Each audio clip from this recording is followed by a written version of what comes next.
Sedibus ut saltum placidus in morte quiescum. Virgil. In relating the circumstances which have led to my confinement within this refuge for the demented, I am aware that my present position will create a natural doubt of the authenticity of my narrative. It is an unfortunate fact that the bulk of humanity is too limited in its mental vision to weigh with patience and intelligence those isolated phenomena, seen and felt only by a psychologically sensitive few, which lie outside its common experience. Men of broader intellect know that there is no sharp distinction betwixt the real and the unreal, that all things appear as they do only by virtue of the delicate individual physical and mental media through which we are made conscious of them.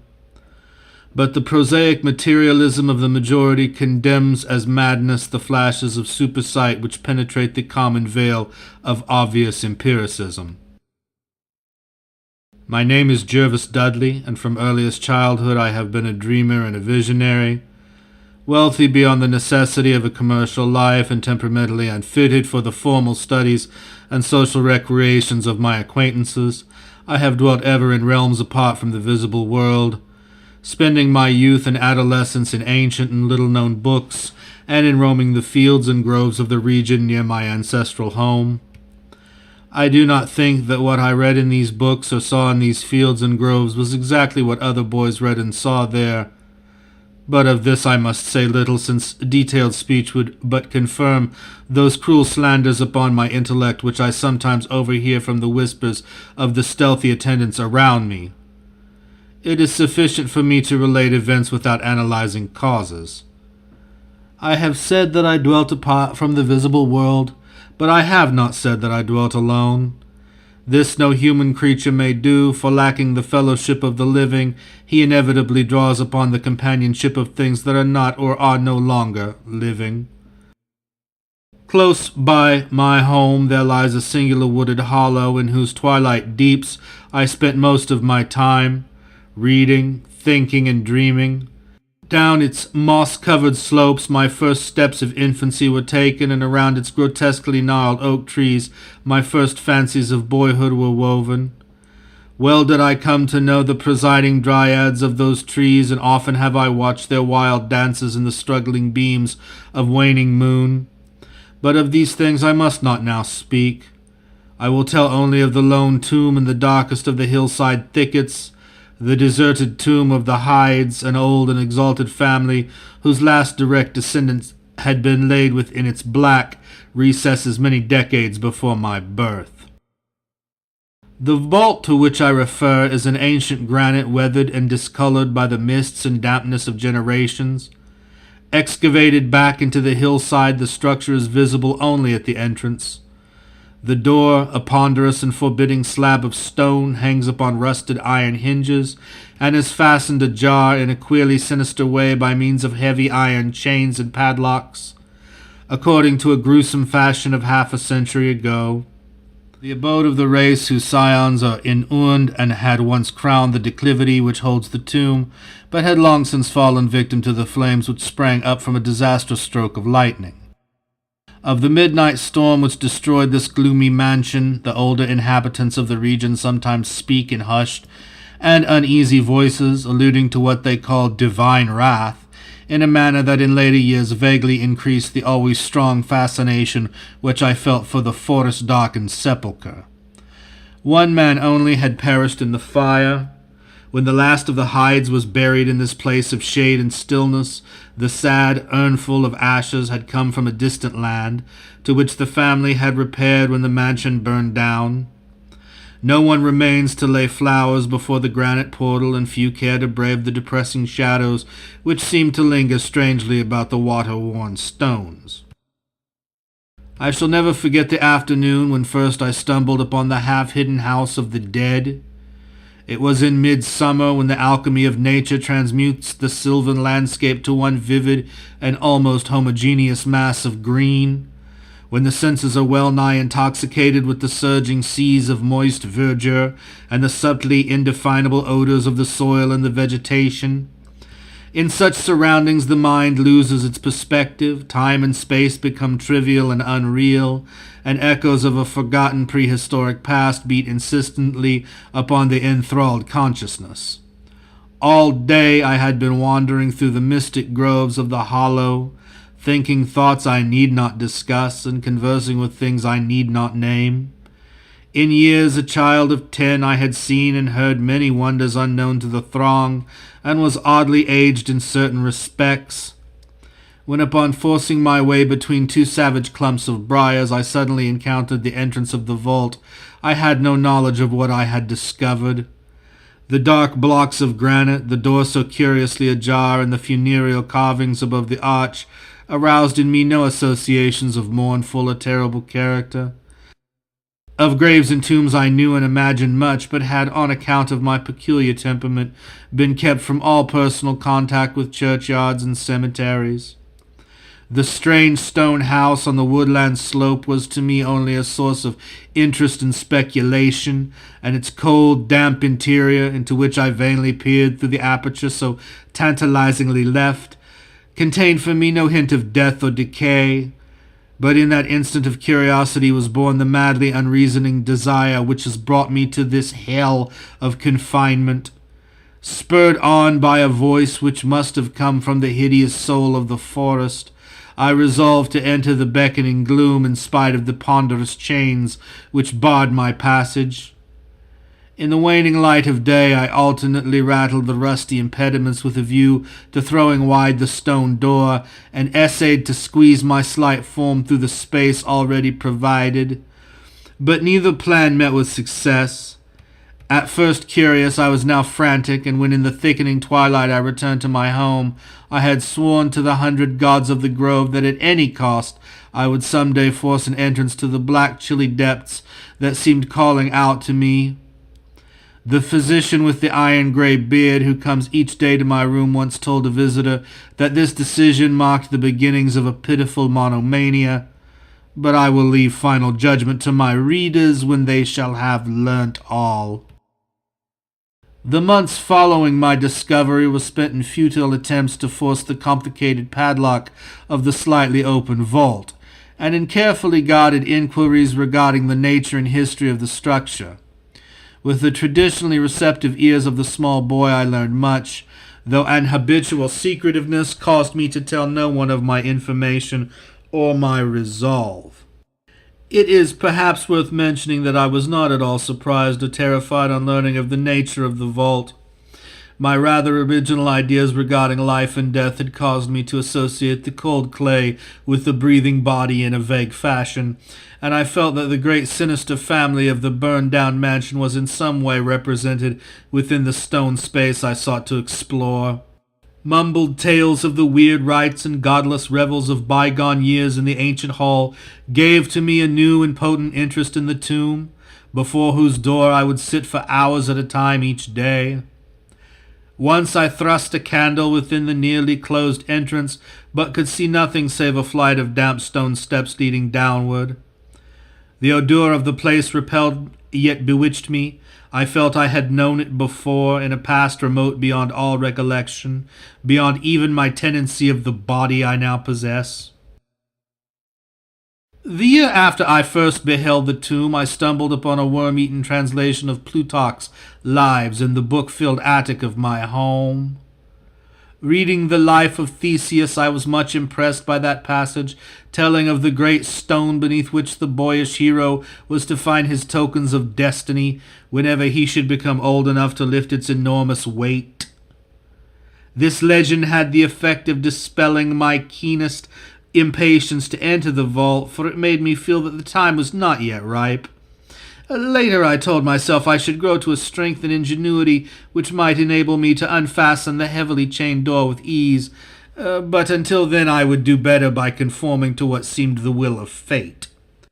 Accordingly, my watches by the dank portal became less persistent, and much of my time was spent in other though equally strange pursuits. I would sometimes rise very quietly in the night, stealing out to walk in those churchyards and places of burial from which I had been kept by my parents. What I did there I may not say, for I am not now sure of the reality of certain things. But I know that on the day after such a nocturnal ramble I would often astonish those about me with knowledge of topics almost forgotten for many generations. It was after a night like this that I shocked the community with a queer conceit about the burial of the rich and celebrated Squire Brewster, a maker of local history who was interred in 1711, and whose slate headstone, bearing a graven skull and crossbones, was slowly crumbling to powder. In a moment of childish imagination I vowed not only that the undertaker, Goodman Simpson, had stolen the silver-buckled shoes, silken hose, and satin small clothes of the deceased before burial, but that the squire himself, not fully inanimate, had turned twice in his mound-covered coffin on the day of interment. But the idea of entering the tomb never left my thoughts, being indeed stimulated by the unexpected genealogical discovery that my own maternal ancestry possessed at least a slight link with the supposedly extinct family of the Hydes. Last of my paternal race, I was likewise the last of this older and more mysterious line. I began to feel that the tomb was mine, and to look forward with hot eagerness to the time when I might pass within that stone door and down those slimy stone steps in the dark. I now formed the habit of listening very intently at the slightly open portal, choosing my favorite hours of midnight stillness for the odd vigil. By the time I came of age, I had made a small clearing in the thicket before the mold-stained facade of the hillside, allowing the surrounding vegetation to encircle and overhang the space like the walls and roof of sylvan bower. This bower was my temple, the fastened door my shrine, and here I would lie outstretched on the mossy ground, thinking strange thoughts and dreaming of strange dreams. The night of the first revelation was a sultry one. I must have fallen asleep from fatigue, for it was with the distinct sense of awakening that I heard the voices. Of those tones and accents I hesitate to speak, of their quality I will not speak, but I may say that they presented certain uncanny differences in vocabulary, pronunciation, and mode of utterance. Every shade of New England dialect, from the uncouth syllables of the Puritan colonists to the precise rhetoric of 50 years ago, seemed represented in that shadowy colloquy, though it was only later that I noticed the fact. At the time, indeed, my attention was distracted from this matter by another phenomenon, a phenomenon so fleeting that I could not take oath upon its reality. I barely fancied that as I awoke, a light had been hurriedly extinguished within the sunken sepulchre. I do not think I was either astounded or panic-stricken, but I know that I was greatly and permanently changed that night. Upon returning home, I went with much directness to a rotting chest in the attic, wherein I found the key, which next day unlocked with ease the barrier I had so long stormed in vain. It was in the soft glow of late afternoon that I first entered the vault on the abandoned slope. A spell was upon me, and my heart leaped with an exultation I can but ill describe. As I closed the door behind me and descended the dripping steps by the light of my lone candle, I seemed to know the way, and though the candle sputtered with the stifling reek of the place, I felt singularly at home in the musty charnel house air. Looking about me, I beheld many marble slabs bearing coffins, or the remains of coffins. Some of these were sealed and intact, but others had nearly vanished, leaving the silver handles and plates isolated amidst certain curious heaps of whitish dust.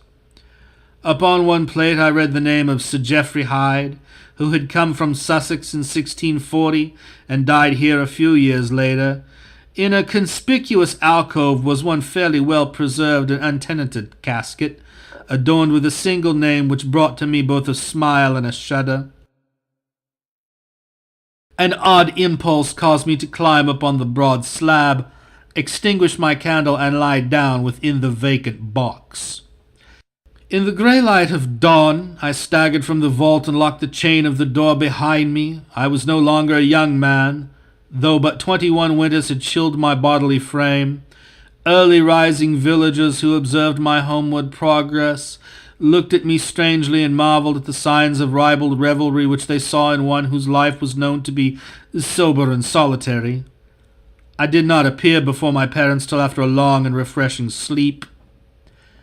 Henceforward I haunted the tomb each night, seeing, hearing, and doing things I must never reveal. My speech, always susceptible to environmental influences, was the first thing to succumb to the change, and my suddenly acquired archaism of diction was soon remarked upon. Later, a queer boldness and recklessness came into my demeanor, till I unconsciously grew to possess the bearing of a man of the world despite my lifelong seclusion.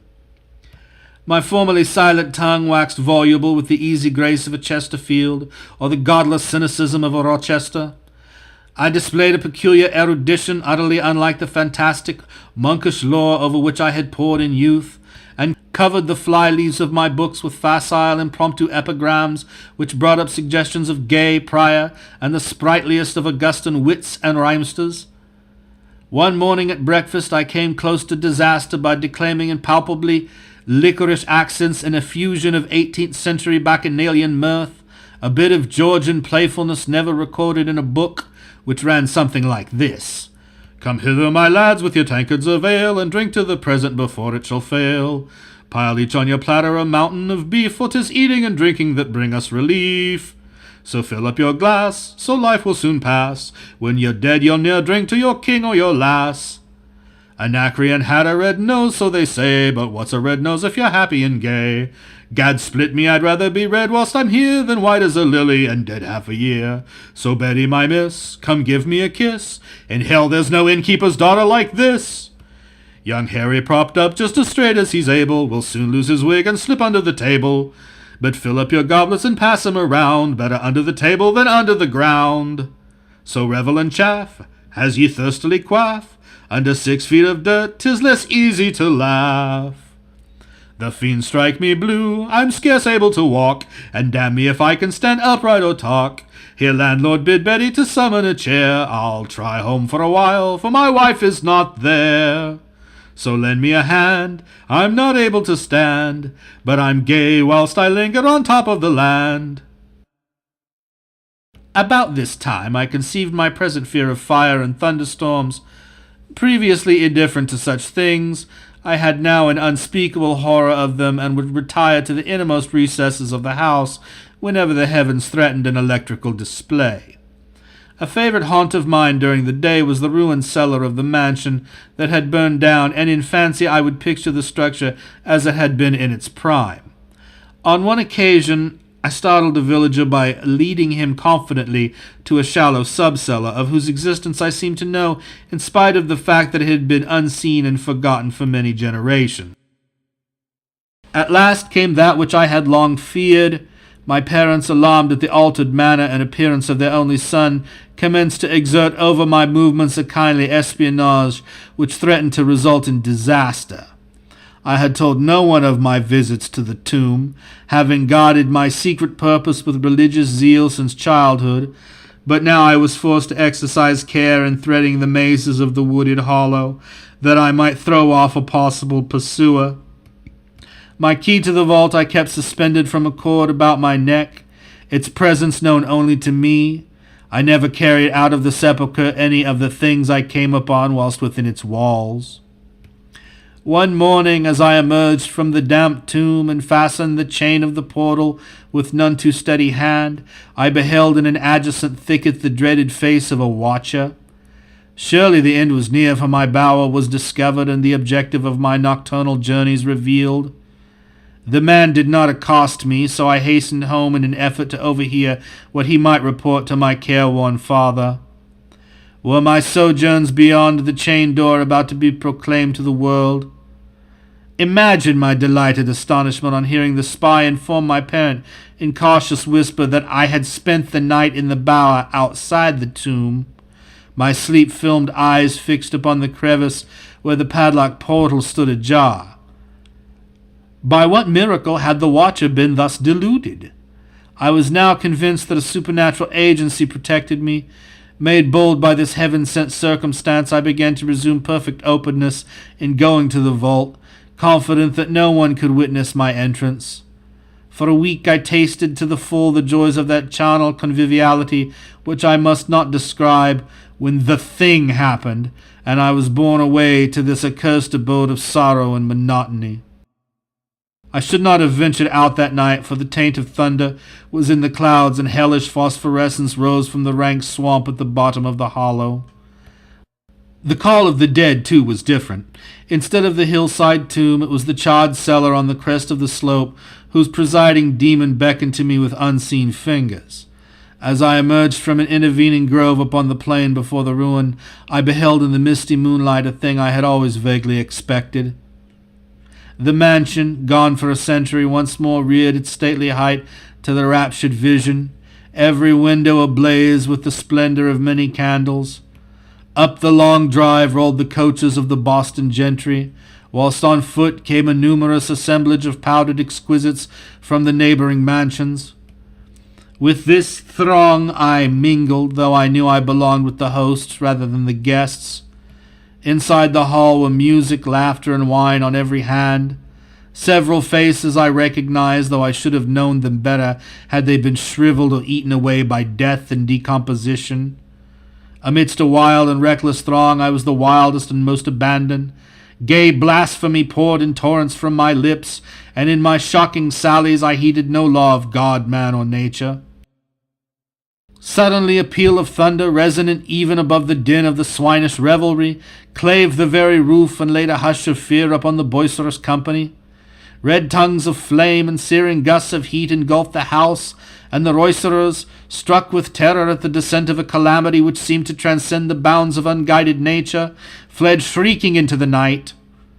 I alone remained, riveted to my seat by a grovelling fear which I had never felt before. And then a second horror took possession of my soul.